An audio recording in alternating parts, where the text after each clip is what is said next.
హారతి ఇచ్చాను, ఆడ ఇంకా ఇవ్వలేదు, అందుకే వచ్చాడు. మీరెవరూ భయపడకండి. నేను ఈరోజు ఈ ఊళ్ళో కాదు, గెస్ట్ లెక్చరర్గా వచ్చా. సబ్జెక్ట్ ఏంటో తెలుసా?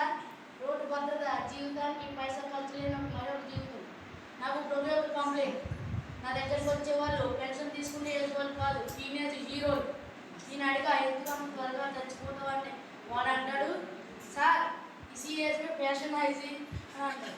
అరే బాబు, ప్యాషన్ కంట్రోల్ లేకపోతే ఈ ఎవడే డెసిషన్. ప్రేక్షకులు నవ్వించు, కానీ ప్రేక్షకుల ముందు నువ్వు నవ్వులు పాలవు.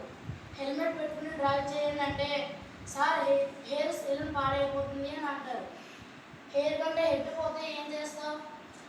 సిగ్నల్ రెడ్ అయితే ఆగాలి, కానీ కొందరికి సిగ్నల్ రెడ్ అంటే స్పీడ్ పెంచు అన్నట్టు వినపడుతుంది. కొంచెం సీరియస్ అయ్యి యాక్సిడెంట్ అయితే హాస్పిటల్లో గ్రీన్ సిగ్నల్ ఎవడో ఇవ్వడు. రీల్ చూస్తూ డ్రైవ్ చేసుకో. రీల్ 30 సెకండ్లు. జీవితం లైఫ్ లాంగ్, నువ్వు చచ్చేంత వరకు. మద్యం తాగి డ్రైవ్ చేస్తావు, కిక్ అంటావు. చచ్చిపోతే మీ భార్య పిల్లలకి ఏం చెప్పాలి? అందుకే మద్యం తాగి డ్రైవ్ చేయొద్దు.